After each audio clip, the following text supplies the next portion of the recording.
Halo semua, apa kabarnya? Ketemu lagi bareng saya Rizky Abadi, tetangga online kamu. Buat kalian yang dulu suka nonton film Doraemon di hari Minggu, nah pasti udah tahu ya rumahnya Nobita. Sekarang saya mau ngajak kalian ke rumah Nobita di belakang saya nih. Lihat intronya nih.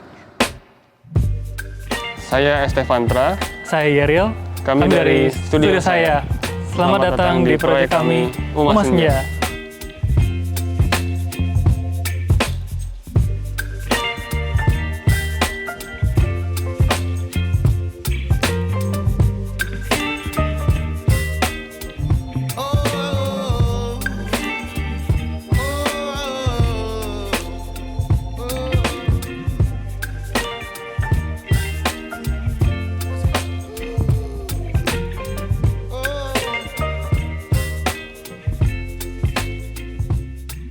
Ya, tetangga, barusan udah kenalan kan dengan Mas ST dan Mas Yeril dari studio saya.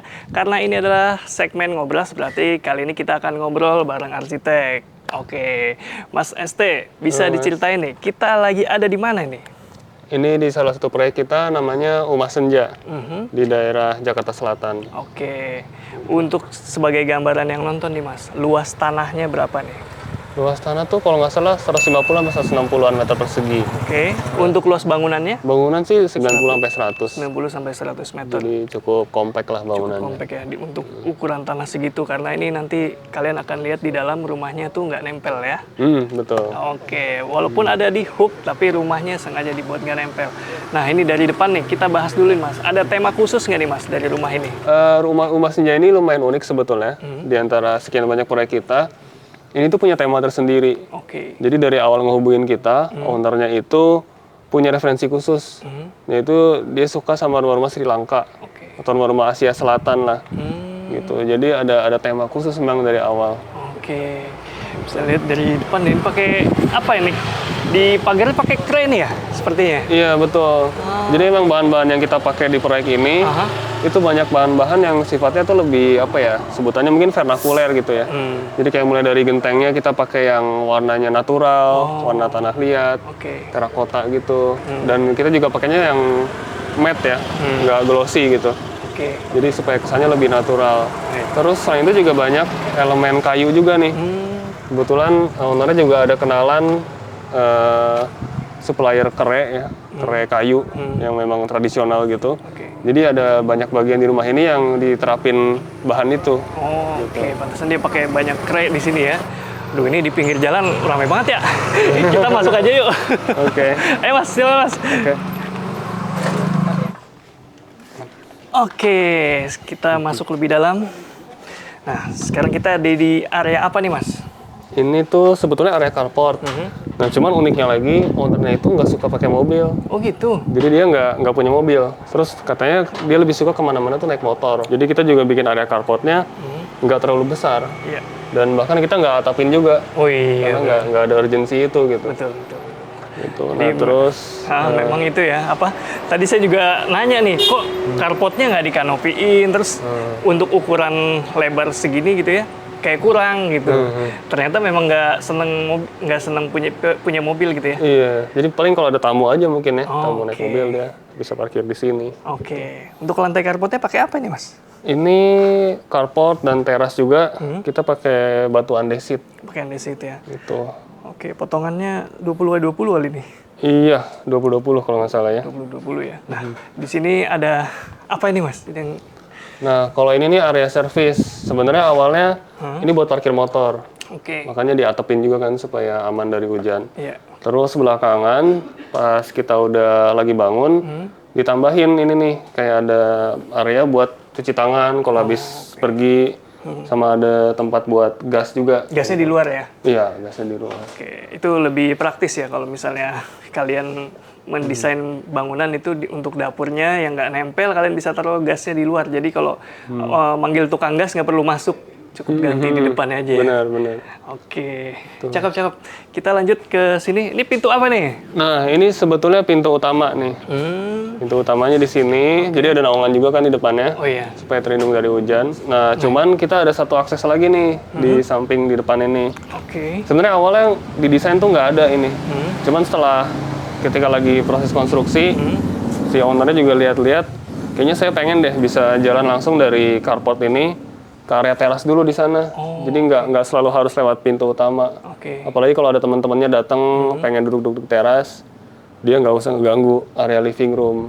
Gitu. Cakep ya. Terus ini kalau bisa tangga lihat ya, ini materi apa? Tekstur temboknya ini agak lain nih. Itu sebenarnya mungkin biasa disebutnya tuh kamprot gosok ya. Kamprot gosok. Jadi kayak cat kamprot yang disemprot gitu, tapi habis itu di-benyet lagi. Iya, jadi memang targetnya nggak rata justru ya. Bener. Agak-agak belontang-belonteng gitu ya. Sebenarnya sih aplikasinya tuh teksturnya dari catnya. Oh, dari catnya. Jadi kalau dindingnya aslinya ya rata aja gitu. Acian biasa.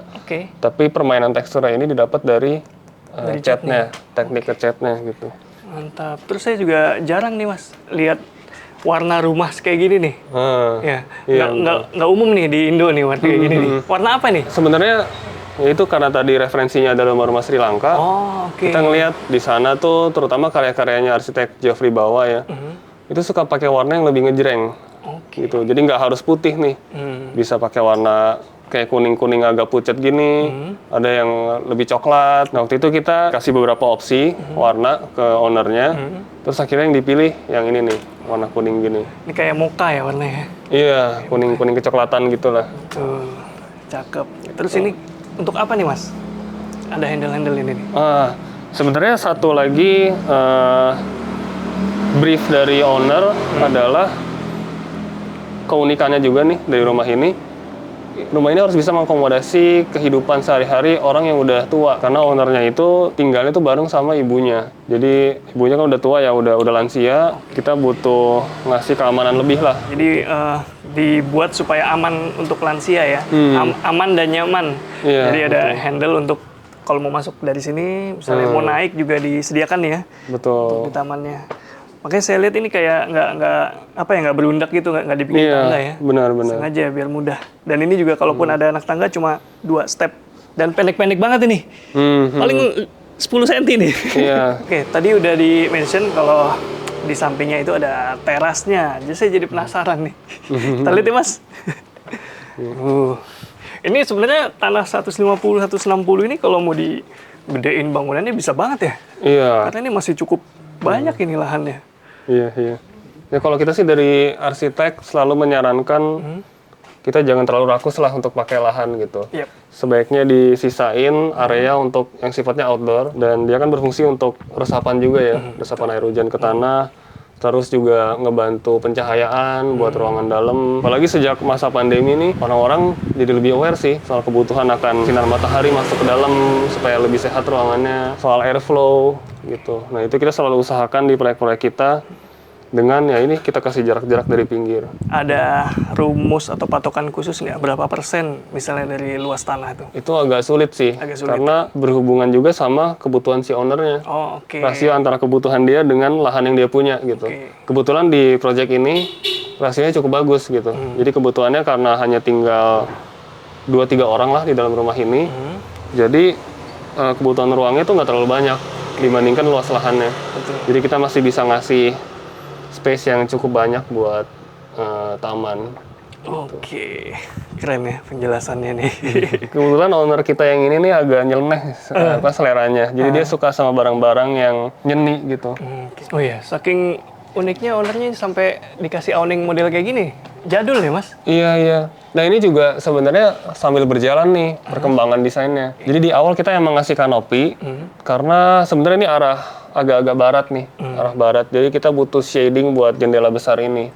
Jadi kita kasih jendela gede supaya dari dalam view-nya luas, tapi di saat yang sama kan ngadep ke barat.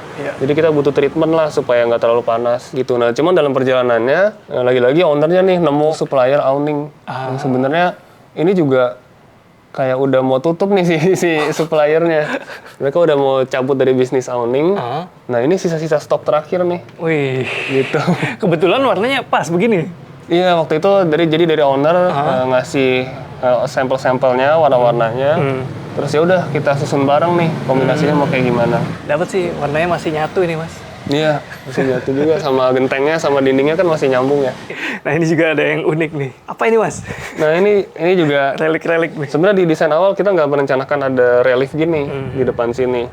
Nah cuman belakangan setelah udah lagi finishing nih, ownernya kayaknya nemu nih artwork Punakawan nih. Terus waktu itu kita dari tim studio saya ngelihat, oh kayaknya bagus juga kalau sekalian aja dari kiri sampai kanan relief semua. Jadi ya udah ditambahin lagi kiri kanannya. Mumpung lagi ngomongin relief nih, tadi kan saya udah bahas ya di opening. Kalau rumahnya ini ala rumah Nobita, sampai di depan tuh dikasih semacam profil Nobita dan Doraemon.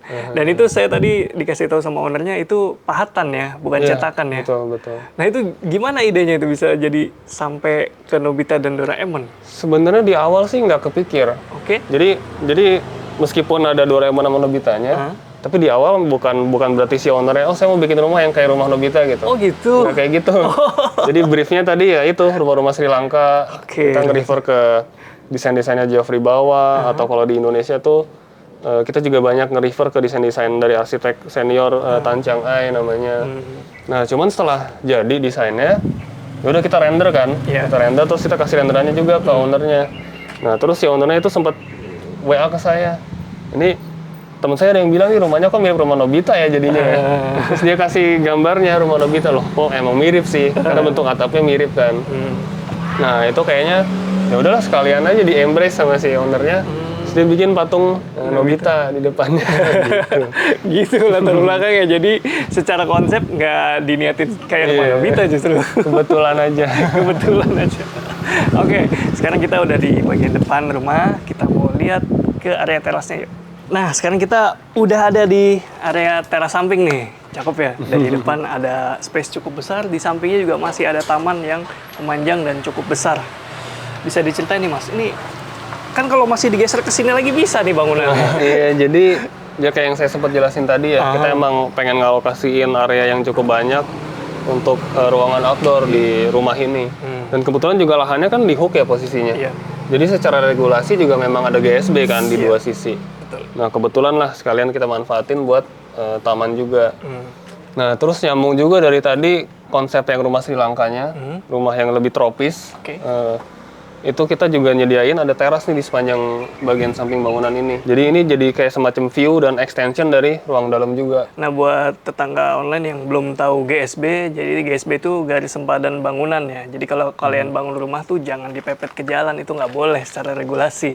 Baiknya ada jarak tertentu sesuai dengan perda setempat. Nanti kalian cek aja di daerah kalian berapa nih jaraknya GSB-nya. Nanti kalau nggak sesuai bisa dibongkar. Iya benar. Selain membahayakan sebenarnya buat pemilik rumah, itu juga kalau kalian pakai GSB bisa lebih sehat rumahnya karena ada space dan lebih safety juga ya Mas ya. Oke, kita lanjut bahas tamannya nih. Ini tamannya taman kering memang ya? Iya, jadi memang konsepnya itu ya karena yang tinggal hanya bertiga dan usianya juga bukan anak muda lagi. Mereka pengen yang ease of maintenance sama ease of use-nya tuh tinggi gitu. Dan sebenarnya ini kita dibantu juga sama landscape designer dari tanemin.id ya. Oke. Gitu ya. Mungkin kalau lihat di Instagram kita sempat posting juga, kita juga mention mereka. Gitu. Nah itu dibantu pemilihan tanamannya itu ya kayak kolaborasi antara si owner dan landscape desainernya. Oke, terus ini memang sengaja deh nggak dicat? Iya sengaja. Jadi memang ownernya tuh punya notes lagi ke kita. Sempat bilang saya tuh nggak pengen punya rumah yang kayak bling-bling banget ya. Justru pengennya tuh rumah yang kayak udah agak lama gitu, agak-agak oldies gitu. Jadi kita juga bikin pemilihan bahan-bahannya juga sebagian bahan tuh kita biarin rough aja. Ini kayak ini nih acirol ya sebutannya. Dan nggak dicat nih, cuman di coating clear aja. Jadi kelihatan lebih natural ya. Terus ownernya juga unik banget nih. Biasanya kan orang baru bangun rumah tuh pengen kelihatan gitu ya. Artinya masih bagus, clean, glowing di tiap sudut gitu kan. Tapi yang ini pengennya nggak kelihatan kayak rumah baru. Benar. Emang agak unik yang ini. Iya, challenge tersendiri tuh ya. Justru buat kita menyenangkan sih. Menyenangkan. Karena kita sebagai arsitek juga kadang-kadang kan suka ya yang agak-agak lebih rough gini. Acian-acian expose gini. Kadang-kadang tuh klien ada yang suka minta dicat aja deh gitu. Kalau buat kita sebenarnya agak kaku jadinya. Justru yang agak rough gini tuh kadang-kadang ya nggak apa-apa buat kita. Bisa lebih explore berarti? Iya, bisa lebih explore. Bisa kali ini. Jadi enak juga ya ngasih kesempatan buat desainer arsitek buat berekspresi gitu ya. Jadi kan mereka bisa pakai ini aja Pak, kasih sugesti yang bagus-bagus gitu. Tapi tentunya atas persetujuan owner. Oke, kita lanjut Mas. Ini jadi ada tempat masuknya ada 2 nih aksesnya. Iya benar. Ya ini sebenarnya akses tambahan aja sih yang jarang dipakai. Mungkin lebih ke servis aja. Gitu. Kebetulan kan ini juga nyambung nih ke gang samping nih. Jadi rumah ini nggak cuma sisi yang ngadep jalannya aja yang nggak nempel, tapi bagian samping sama belakangnya juga kita kasih gap. Baik. Ini juga berfungsi untuk ventilasi area-area ruang-ruang yang di sebelahnya, sama sekaligus buat servis sih. Jadi kayak outdoor AC, terus tangga akses ke atas, itu semuanya dari gang samping ini. Menarik. Jadi sekelilingnya pure nggak nempel ya, nggak ada yang nempel. Iya. Paling ada kanopi aja yang nempel, tapi kalau bangunannya lepas semua dari dinding samping. Nah, ada keuntungan tersendiri nggak Mas? Dengan dinding yang tidak menempel? Banyak sih, justru banyak. Coba karena Mas, misalnya apa? Mungkin orang suka ngerasa, aduh sayang udah beli lahan gede-gede, dikecilin lagi gitu. Tapi sebenarnya ada banyak advantage-nya juga. Kita ngasih gap dari dinding batas lahan. Pertama, untuk ventilasi dan pencahayaan ruangan-ruangan yang di sebelahnya, yang berbatasan langsung dengan dinding itu. Kayak misalnya kamar mandi, seringkali kan kamar mandi itu posisinya bukan di depan ya, tapi di tengah bangunan. Nah itu ventilasinya bisa ngandalin gang samping ini. Di rumah ini kayak gitu. Terus juga untuk ruangan kamar ini nih, ini kan ada gang samping, kita bisa bikin lagi jendela di samping. Jadi ada 2 sisi nih jendelanya. Tapi tambahannya lagi, kemudahan maintenance juga. Sering banget ya ada masalah bocor yang berhubungan sama tetangga. Misalnya pipa airnya tetangga bocor yang dalam dinding, dia ngerembes ke kita juga. Nah kalau ada gap gini, aman tuh dari kayak gituan. Saling nggak bersinggungan ya. Iya. Gitu. Oke. Jadi kalau kalian mau bangun rumah, pertimbangin juga untuk tidak nempelin, ya kalau paling kalau nggak bisa sekeliling 360 derajat, paling nggak 180 derajat lah, atau satu sisi nggak nempel, itu udah bagus sih. Oke, kita lanjut yuk. Ini jendela apa nih ada di bawah? Oh iya, ini sebenarnya jendela untuk toilet tamu. Powder room karena dia posisinya itu di bawahnya bordes tangga, jadi di luar munculnya agak di bawah gini. Aslinya kalau dari dalam powder roomnya dia udah di atas. Di atas. Nah kita mau aksesnya lewat pintu utama atau sini aja nih? Mungkin lewat sini nih. Karena kayaknya ownernya juga cukup sering lewat sini nih aktivitasnya. Kita lihat ya. Oke, sekarang kita bahas area interiornya. Tapi sebelum kita bahas interiornya lebih jauh, saya mau tanya dulu nih, ini kan rumah bukan lebar-lebar ya, tapi saya jarang lihat Mas dikasih teralis kayak gini, yang bukan lebar tuh. Nah, bisa diceritain Mas kenapa dikasih teralis seperti ini? Nah ini sebenarnya ada concern dari ownernya juga, apalagi kan tinggalnya bareng ibunya ya, orang udah tua, jadi kayaknya keamanannya pengen lebih gitu. Memang zaman sekarang jarang sih rumah ada teralisnya, tapi untuk proyek ini kemarin ada request kayak gitu. Ya udah sekalian kita desainin motif teralis yang kesannya agak-agak tua justru. Jadi bukan teralis-teralis yang minimalis atau modern gitu, tapi kita sengaja nih kasih motif-motif yang agak lengkung, ada lingkarannya juga. Jadi nuansa itu tadi rumah yang nggak baru, rumah yang lamanya tuh lebih muncul. Jadi kayak emang jadi nuansa yang beda gitu. Oke, mantep ya. Kalau misalnya ada concern keamanan di tempat kalian, bisa dipertimbangkan pakai teralis gini. Karena kalau selama motifnya masih bagus, tetap cocok kok. Ya, tetap pas gitu dipakainya. Nah, kita sekarang ada di mana nih? Ini di living room. Oke. Ini ruangannya berapa kali berapa, Mas? Ini tuh lebarnya 3,5 sampai 4 lah. Panjangnya 6 meteran lah. Nah, ini area living room yang langsung menghadap ke bagian depan rumah ya? Iya. Nah, ini kabinetnya pakai cor-coran ya, Mas? Benar, jadi konsepnya memang furniture-nya tuh minim. Jadi ada beberapa bagian kayak living room ini dan dapur. Itu yang rak-raknya kita bikin dari cor-coran beton. Dan dibiarin terbuka aja. Gitu. Jadi nggak harus yang tertutup semua. Gitu. Lucu ya. Lantainya pakai? Nah, ini homogeneous style. Dan nah ini juga nih. Warnanya kita pilih yang motif teraso dan agak kuning gitu warnanya. Jarang lihat sih, biasanya putih atau broken white gitu ya. Ini agak kuning ya? Iya, biasanya kan lebih kayak abu-abu gitu ya. Ini kebetulan nyambung juga sama tema warna kuning yang di luar tadi. Oke. Jadi masuk ke dalam juga tetap ada unsur itu. Oke. Beralih ke bagian atasnya nih. Ceilingnya pakai apa nih? Kayak seamless banget. Nah ini sebetulnya multiplex aja, multiplex yang di melamik langsung. Bukan barang yang mahal apa gimana sih, ini barang yang sederhana sebenarnya, material yang sederhana. Cuman ya nyambung lagi sama tema tadi rumah yang pengen nuansa agak tua. Terus rumah-rumah Sri Lanka kan juga lebih ada unsur etniknya ya. Iya. Finishingnya, dekorasinya. Jadi ya nyambung juga nih, makanya kita nyaranin ini diekspos aja si multiplexnya. Looknya kelihatan mahal gitu. Mahal tapi mahalnya orang zaman dulu ya. Maksudnya mewah tapi tetap oldies gitu. Lanjut, ini meja apa nih? Ini meja makan. Oh, ini area dining. Jadi karena rumahnya itu compact, area living sama diningnya kita bikin, biasa disebutnya itu open plan. Oke. Jadi tanpa sekat, tanpa partisi, supaya kesannya lebih luas juga. Mantep ya, jadi ini juga furniturnya harus sesuai nih. Ini udah jarang saya lihat nih. Meja kayu, terus dikasih kaca, terus ada makrame di baliknya nih. Iya. Hiasan. Bahkan kalau orang zaman dulu ya, nggak tahu ya, di tempat saya dulu juga gitu sih, dikasih foto di selipasnya.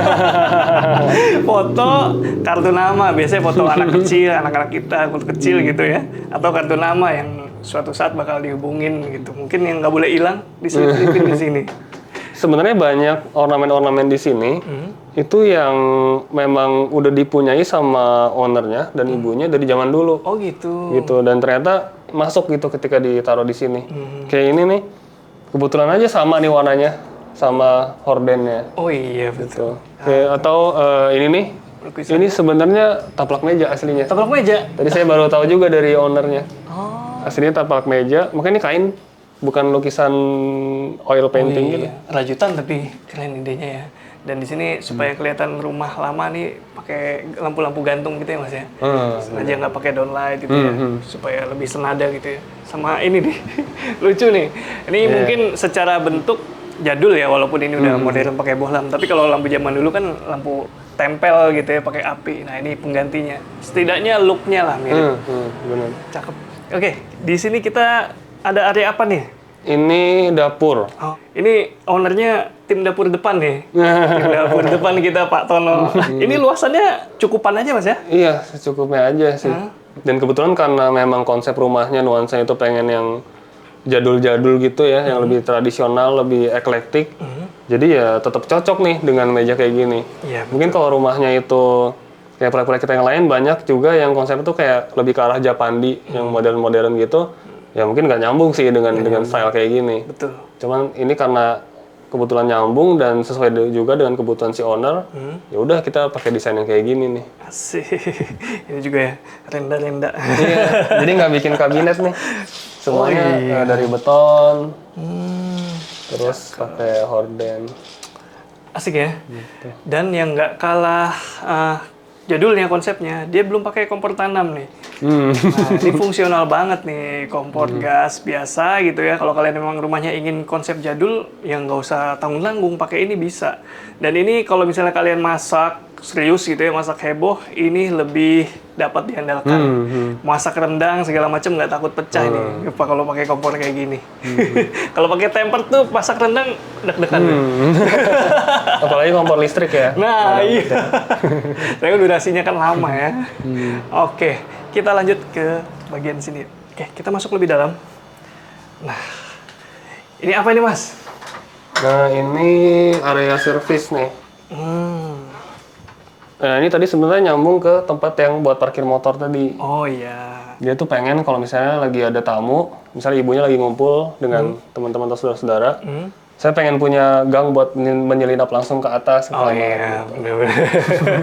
Jadi supaya tetap nyaman ya, nggak kelihatan gitu akses keluar masuk. Misalnya punya ART juga kan, nggak perlu ngelewatin area living. Betul, betul. Oke, kalau kalian penasaran di mana area servisnya nih. Area servisnya di balik sini. Jadi ada area servis, area cuci, area jemur, dipisah di bagian sini. Kita lanjut lagi ke dalam. Nah, di sini ada area.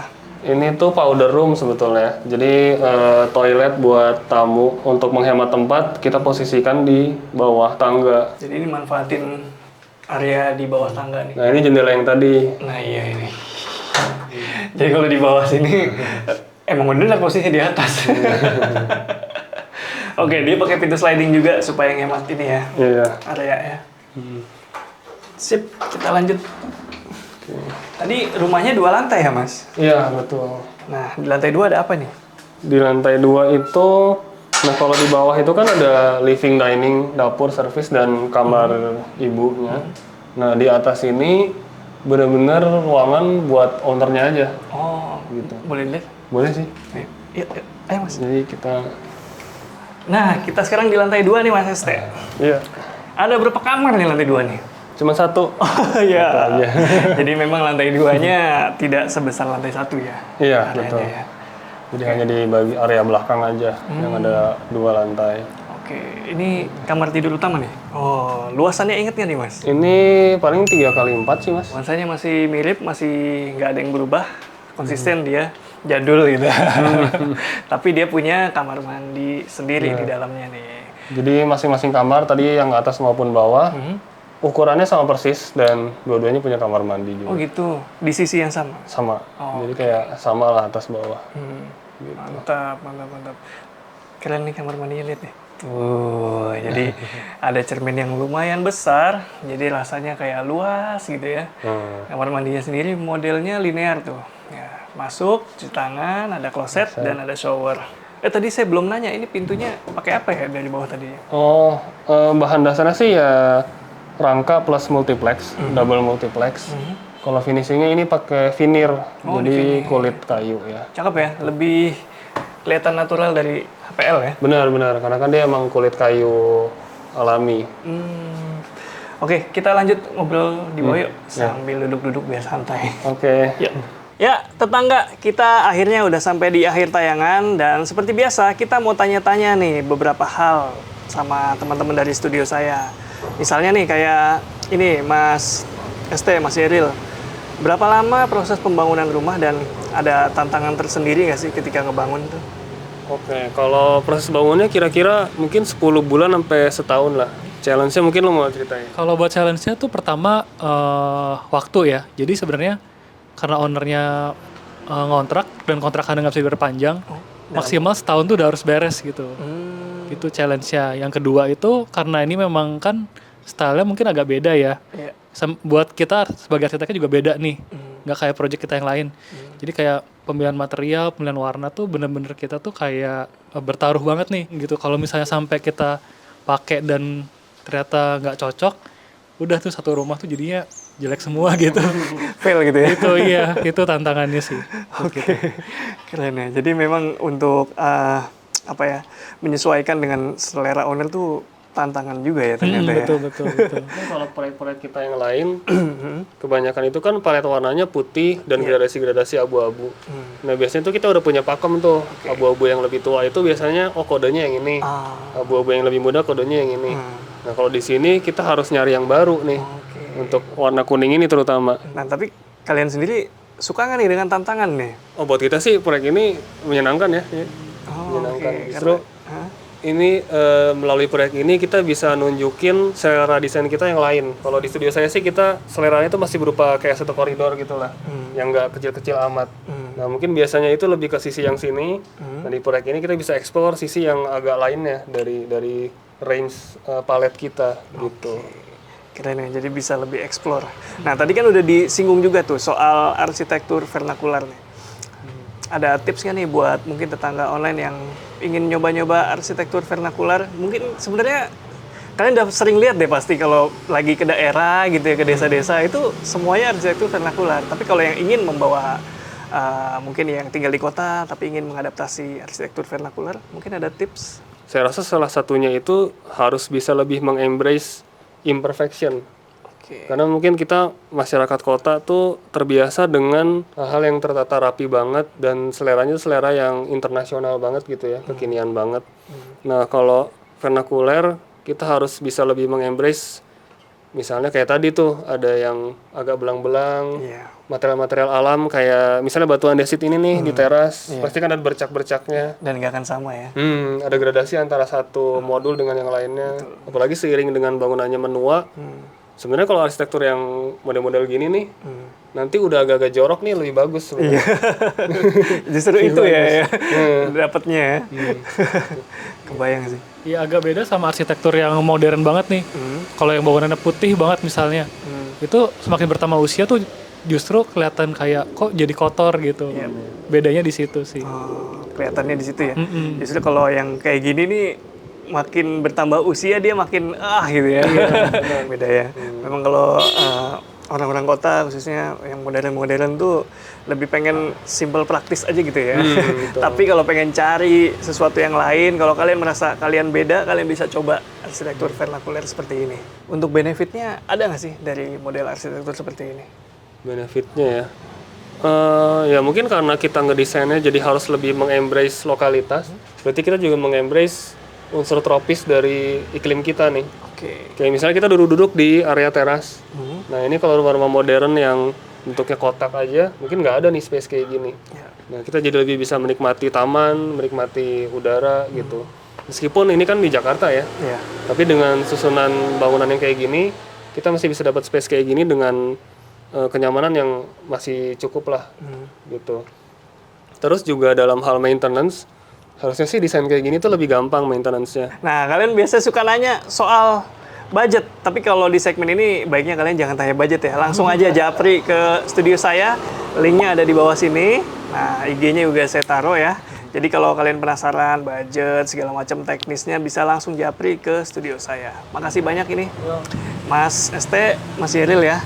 Udah nemenin kita ngobrol-ngobrol. Ya, makasih juga. Di rumah senja. Sampai ketemu di rumah selanjutnya mungkin. Oke, tetangga online, sampai ketemu di video selanjutnya ya. Rizky Abadi pamit undur diri, semoga menginspirasi. Ciao.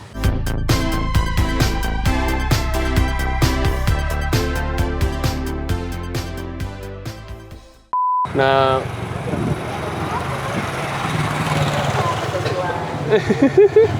Yuk.